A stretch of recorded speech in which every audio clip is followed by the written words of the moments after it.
Sam, before you go, Oh. first of all, I just want to say me and Sam have been friends for a very long time. We've been competitive, we've had fights, but we've somehow managed to get through. We started university at the same time, and I guess it's about 3 years now since we've graduated, right? 3 years, yeah. It feels like it's been forever. Yeah. But Sam, Yes. when you first saw me, what was your thoughts? Well, Be nice. no, I met Andy online first, right? And I saw a picture of him. Has anyone seen Andy with no beard? It's like a completely different person, right? So the first time I met you in person at UEA, I was like, where is this guy? He was supposed to meet me here. And all I could see was this like 30-year-old Indian man with a full-on beard. And then he was like smiling and waving at me really weirdly. So I was like, I should probably go and say something. Introduce myself. Turns out this was Andy. 30-year-old Indian man. Wow, well, first of all, for the record, I am not 30. Yeah. We're actually the same age. We are. Thing is, though, people still ask me what I'm studying, but Well, let me tell everyone what I first thought about you. can I go now? So, the first time I saw Sam, I have to say, he wasn't the sort of person I'd normally talk to. His jeans, a little bit too tight for my liking, right? I mean, I think you can tell we've got a very different style of jean. It was then his hair. It was just a little bit too correct, like in the right place, like he'd spent too long doing it. But the other thing, which now is actually quite cute, but when I first met Sam, nearly everything I said to him was through his mother, because he was hiding behind her, too scared to talk. But hey, that was my first impression of Sam. We love Sam, right? Let's just give him a hand. Thank you, Sam.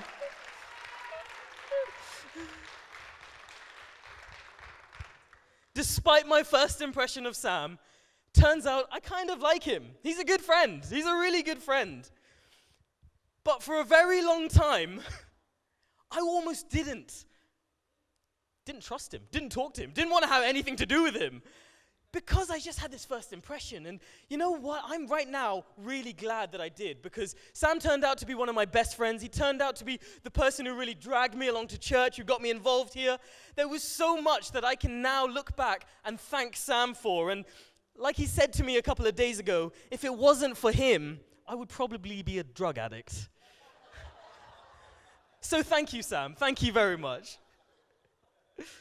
I just really appreciate the friendship. I just really appreciate having someone there in my life who can be such a good friend. But, you know, I'm so aware that very often when we meet people that we don't know, we can be put off straight away, right?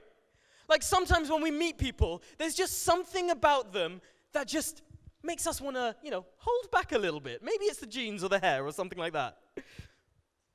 When we meet people, sometimes it can take us a while to really be willing to let them in. I mean, have you ever been around someone that you don't know, and to be honest, you don't really want to? Maybe it's someone who's, just joined your office, someone who's just joined your workplace, someone who you were content with only knowing their first name. You're okay just saying hi in the morning and leaving it at that.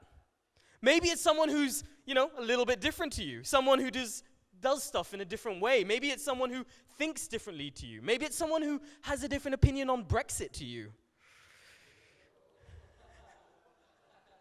We all have these people that come through our lives, people that we sometimes miss the chance to connect with. I mean, sometimes it is something about them which puts us off, but sometimes it's just us believing that, you know what, maybe there's too much of a cost to really allow myself to open up to that person. Maybe it's the fact that you're content with the friends that you have in your life and you don't feel like you've got space or the time for anyone else. Maybe it's because you've had a bad experience with someone in your past, and that's caused you to want to close off, to no longer let anyone else in that you don't know. But you know what? In today's day and age, it's so important that we are opening ourselves up, because loneliness is on the rise. Loneliness is something which more people deal with now than ever before. Loneliness is something which doesn't really make sense in a society which prides itself on being so connected, so intertwined through social media and everything. The fact that people can feel lonely, even though they have so many friends on Facebook and Instagram, is just astounding. But sometimes it makes me wonder about the other side, because we've always had those encounters with people that make us want to stay back, but sometimes we're on the other side of that. Sometimes we've walked into places and immediately you feel like you're alone. Sometimes you walk into, maybe it's just into a room full of people that are all friends, and you immediately feel like you're a bit out of place, like you don't belong there. Maybe that's something that you've felt. And I find it amazing, well, not really amazing, I'm getting used to it now, but this fact that something which is such a massive problem in today's society is actually addressed by the Bible, addressed by Jesus over 2,000 years ago. And, you know, when it comes to talking about opening up our lives and opening up to other people, Paul actually uses something which I think is very helpful. He uses these 3 verses to cover 3 key sets of people. He says, keep on loving one another as brothers and sisters. Do not forget to show hospitality to strangers, for by doing so, some people have even shown hospitality to angels without knowing it. Continue to remember those in prison as if you were together with them in prison, and those who are mistreated as if you yourselves were suffering. You see, Paul is writing to the Hebrews, and he's instructing them to show love to 3 different groups of people. First, it's the brothers and the sisters, the friends and the family, the people that you know. And then the next group is these strangers, people you just don't know. And then the third group is those in need, the ones who really need your help. And you know, I think, to be honest, it's quite easy to show love to the first set of people, right? To your friends, to your family. It's very easy to show them love, to open up your life to them, to be willing to spend time with them. And to be honest, it is actually quite easy to show love to the third group of people, the people who are in need. If you think about it, we often are showing help to people in need. I would like to think that if there was anyone obviously in need, we would go out of our way to help them. That if we saw someone who needed a hand, we would provide assistance. That we would be there for someone if we saw them suffering. And this isn't something that the Jews would have had to struggle with. This was embedded in their culture. They knew all about helping those who were in a worse off position than themselves. The original recipients of Paul's letter, they would have not needed any further prompting or explanation about this. And this isn't something that's exclusive to Christianity, is it? Even today, every day, we come across a number of charities and organizations that are always willing to help people in need, right? There's so many different organizations seeking to do things for goodwill for people. I think the people that we actually miss out the most is that second group. It's the ones that are just complete strangers to us. The ones that we don't know, but then don't appear to need our help. It's the ones that we show the love to the least. Yet these are the people that we very often encounter the most in our everyday lives, right? And it can sometimes sound like Paul's instruction there to show hospitality to strangers, for by doing so, some people have shown hospitality to angels without knowing it. That statement can sound like Paul's almost trying to add an incentive onto why we should show love to strangers. It's almost like he's trying to say, if we love strangers, then who knows? Maybe we'll be opening up to angels. But I believe that there's far much more to that than just some sort of offhand comment that's designed to get us running around trying to find out if there's an angel in our midst. I think Paul's words were based on something that's so much more profound. Do not forget to show hospitality to strangers, for by doing so, some people have shown hospitality to angels without knowing it. This comment, it would have actually made lots of sense to the people who were receiving that letter. To the people who were in Jerusalem, the Jews, they would have grown up hearing this story that would have reminded them when Paul said this statement. It's a story of how Abraham saw 3 men coming towards him. 3 men who were complete strangers. And when Abraham sees them, he runs out to them. He runs out to them and he basically opens up his life to them. He says, come over to my house. Let me look after you. Let me show you hospitality. He gets them water. He asks them to sit down and he washes their feet and asks them to rest and relax. Once they've settled down, he goes to his wife Sarah and asks her to make some hot bread from scratch, just so he can show hospitality to these strangers. He goes out, he buys butter and milk, and he even kills one of his calves just so that he can provide these 3 strangers with food. And then he sits with them while they eat. As these 3 men are eating, they say, "Where is your wife Sarah?" Abraham points to this tent and says, "She's over there."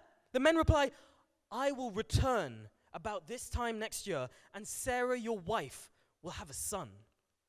Sarah, his wife, is standing inside the tent, and she's overhearing this conversation, and she starts laughing to herself because this is ridiculous. She is well beyond her childbearing years. There is no way that she could now have a child. But the man says, "Why did Sarah laugh? Is anything too hard for the Lord? I will return to you at the appointed time next year, and Sarah will have a son." The Bible then reveals that these men were actually the Lord and 2 angels accompanying him.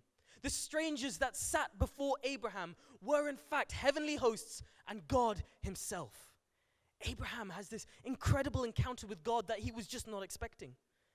And just like the man said, Sarah went on to have a son that would then establish the line of Abraham, which would then become the Jews that were hearing Paul's letter. This is the story that would have come to the mind of the Jews when they heard these words. "Do not forget to show hospitality to strangers, for by doing so, some people have shown hospitality to angels without knowing it." This story was significant for the Jews because it was that moment that led to the birth of their people. It was the establishment of the descendants of Abraham. But I believe that Paul was simultaneously making another profound statement. Paul's instructions to open up, to show hospitality to strangers, was rooted in this understanding that a posture of openness to those that we do not normally associate with could actually lead to one of the most significant and greatest moments of our life. Paul has this expectation that by inviting others into our life, we are creating this opportunity for our lives to be enriched. It's this belief that by opening up our lives to others, it could actually lead to the greatest impact in ourselves as well.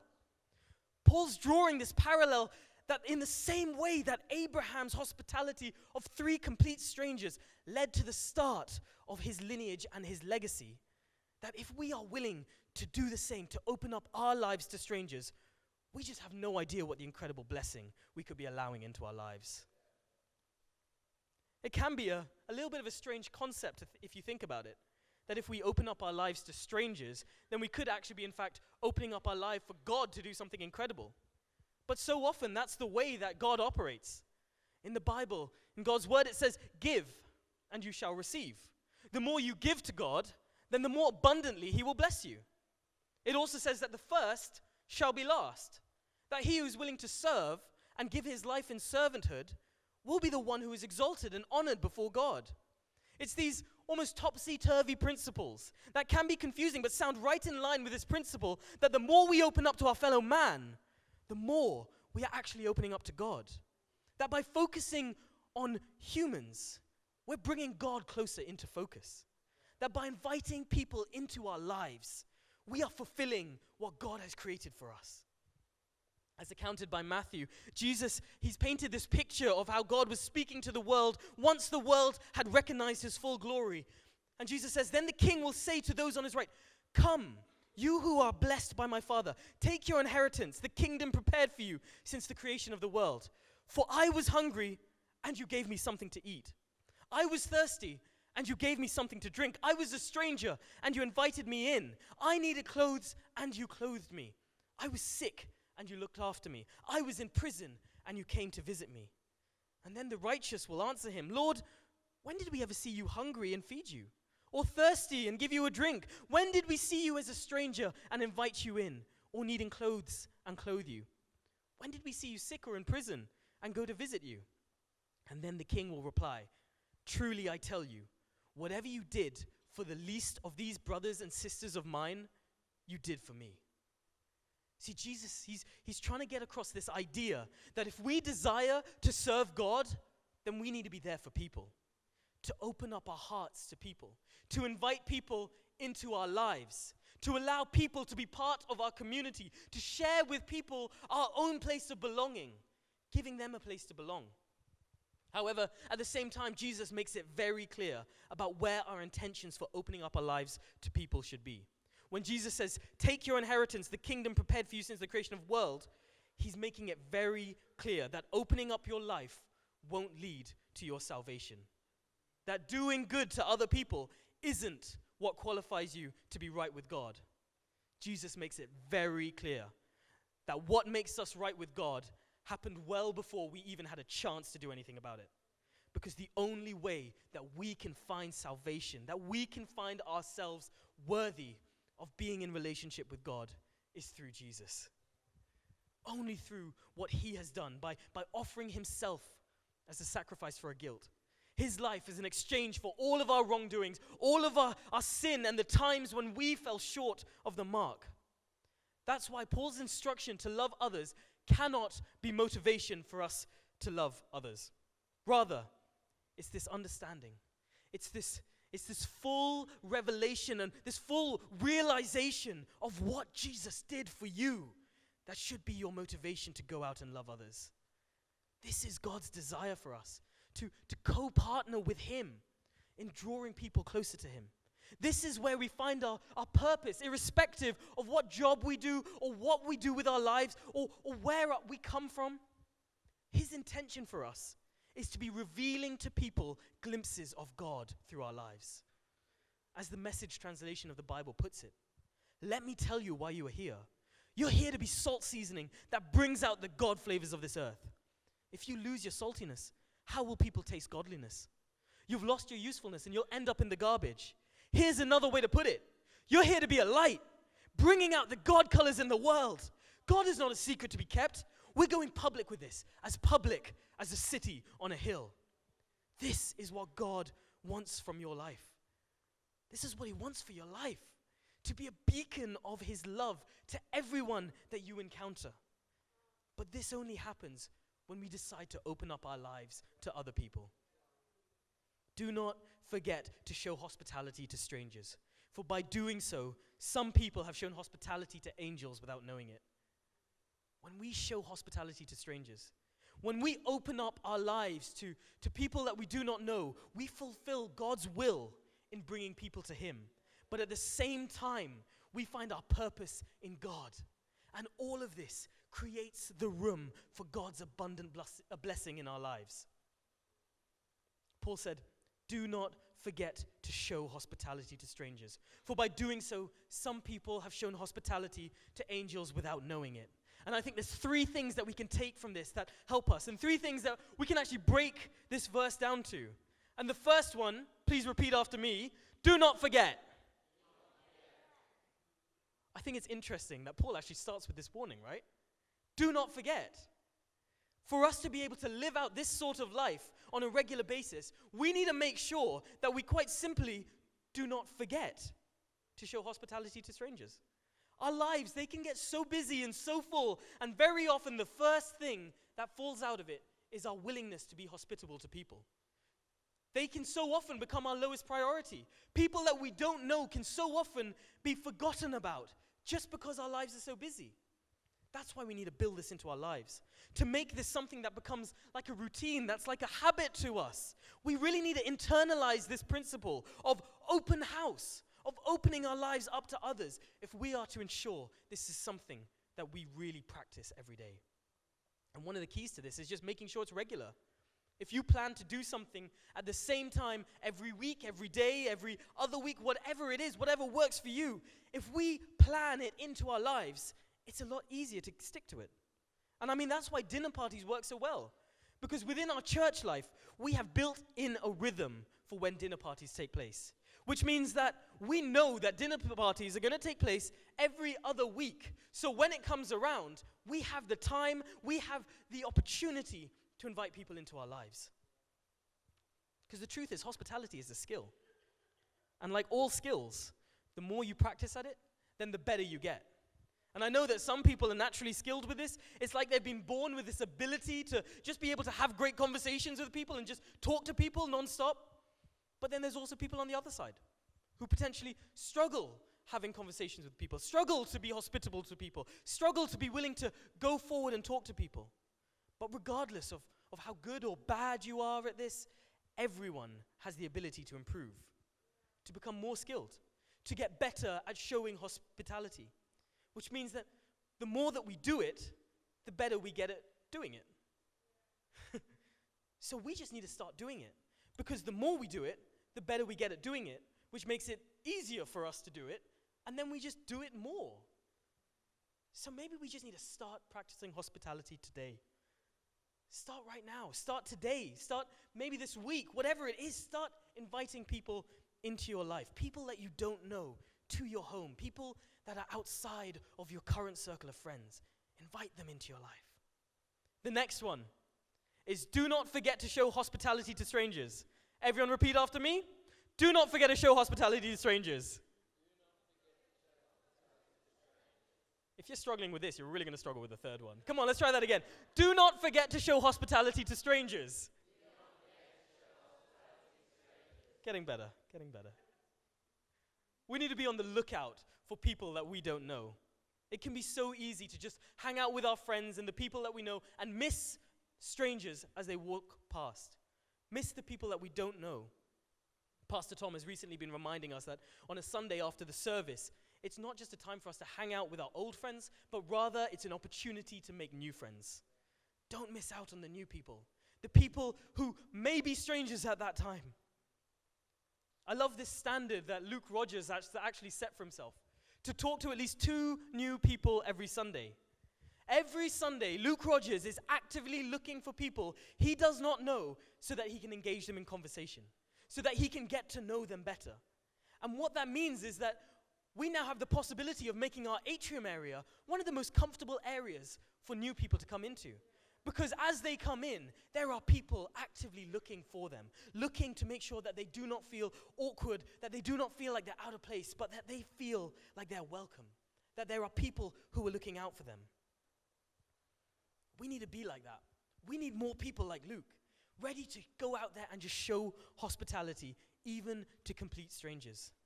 And I don't think that this is just a principle for our church atrium. I think this is something that we should be looking to do on a Sunday, but also on a Monday. I remember when I was first at university, when I was starting off, I remember that when I was going to a lecture, there was a room before it where everyone had to wait before they opened the doors. And I remember walking in as a new student and thinking that this is probably one of the loneliest places in all of Norwich. There were hundreds of people there. But the fact is, so many people were in the corner, sort of pulling out the best cover that they can find, playing on their phone, pretending like they're doing something important, just so they don't seem like they're out of place. It was those people that most needed me to go up to them and talk to them. It's that person who has just moved to your workplace that needs you the most. It's that new family that might have just moved next door that needs you to go introduce yourself to them. That new parent that you see at the school gate or at the playground that is a complete stranger to you but could really need your hospitality. We go about our life just so surrounded by strangers, but so often we just miss them out because it's so much more comfortable to be around people we do know. But what that person most needs could just be for you to invite them in, to open up your life to them. The third point, you're going to struggle with this one. Do not forget to show hospitality to strangers, for by doing so, some people have shown hospitality to angels without knowing it. Anyone want to try it? I heard it at the back, there we go. As we go into conversations, as we start opening up our lives to people that we don't know, we need to go into it expecting that something incredible could come out of it. We need to go in with this expectation that as we open up our lives to someone else, we could actually see something incredible take place in our own lives. When Abraham invited 3 strangers into his life and showed them hospitality, he set in motion something that would not only be his legacy, but would lead to the birth of a people that would one day include God's own Son, Jesus, sent to save all humanity, sent to give us all a fresh start. This decision by Abraham to open up his life saw God's plan to start bringing us back to him start taking effect. And I'm going to invite the band up soon, because it's so important that we're looking for those opportunities. That we are looking and expecting that something big is going to happen out of it. When I first opened my life up to this scrawny, boy band looking kid called Sam Cousins, I didn't know that it was going to one day become one of the greatest friendships that I have. I didn't know that it could one day lead to me being his best man and him being mine. That if I had gone with my first instinct and ignored him, as I really wanted to do, I would not have my closest friend for the last 6 years. That when you open up your life to strangers, you can't hold back because you don't know what's going to happen. Even though you may think that there's a cost to hospitality, when you open your life up, you've got to be expecting God's going to do something big. God's wanting to do something in your life. And that something may actually be found when you decide to open up your life to someone else, to someone you don't know. Because it can be so easy to see hospitality as a cost. To think that if we opened up our lives to other people, then we would negatively be impacted by it. But this cannot be further from the truth. God instructs us to live an open life because he knows that not only will it be a blessing to the people that you interact with, but it could also be a blessing in your own life. That by caring and loving someone you do not know well, you are in fact serving God. That as you open up your life for someone else to be part of it, you are also opening up your life for God's abundant blessing to enter. It's almost like God's created this system, designed this system, that we can actually play our part in seeing people come closer to him. It's almost like he's created a system so we can actually be involved in everything he's trying to do here. You know, if God was able to use Abraham's hospitality right at the beginning to do something so powerful, so incredible that we would still be talking about it over 2,000 years later, just imagine what could start happening in your life. That as we open up our lives to other people, we could actually be opening ourselves up to something that's going to have the most significant impact in ourselves. Keep open house. This is something we have to do. We have to do it because there are people out there who need it. Keep open house. Because as we open up our lives, who knows what God could be doing in ourselves. Keep open house.